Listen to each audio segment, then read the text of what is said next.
Предупредувањата на експертите под безбедност за нов бран бегалци стана реалност. Откако беше затворена балканската рута во март минатата година, Црвениот крст на град Скопје згрижил над 3000 бегалци.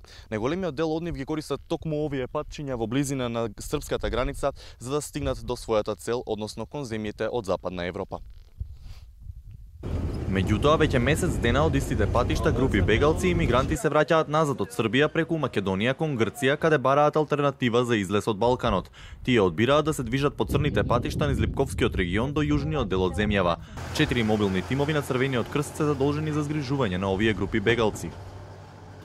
Тие се движеа од правецот на Република Србија надолу, сакаат да заминат за Грција.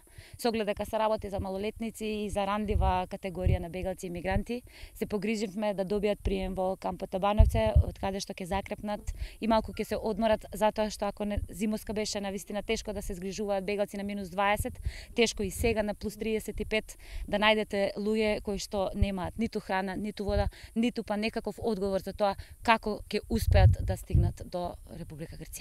Поради стравот да не најдат на полиција или криумчари, бегалците се движат низ тесните планински патчиња и села, каде патролираат и мобилните тимови на Црвениот крст. 45-годишниот Азматами од Пакистан денеска имал среќа да најде на група млади момчиња кои му дале вода и нешто за јадење пред да го забележи теренското возило на мобилниот тим Липково. Да види, да влезе, да се истушира човекот, да се среди. Заглавен на ничија земја, тој сака да се врати назад кон Грција, од каде ќе бара алтернатива за да стигне до земјите од Западна Европа. За разлика од него, Рама Естеев одлучила да побара азил во Македонија, а привремено е волонтер во Црвениот крст каде им помага на оние кои делат слична судбина со нејзината.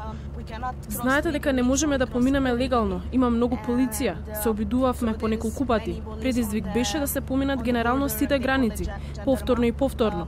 Одлучив да побарам азил овдека, бидејќи границите беа затворени и немав опција. Сватив дека најдобриот избор беше да останам во Македонија.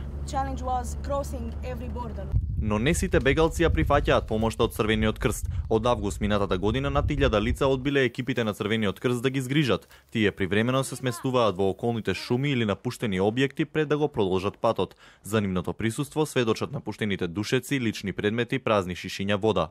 Во 1% од случаевите, нажалост, постојат и група на бегалци кои не сакаат никаков контакт со Црвен крст. Во таквите случаеви наше е само да ги поздравиме и да ги испратиме онаму каде што тргнале. Не инсистираме, нешто насила не правиме.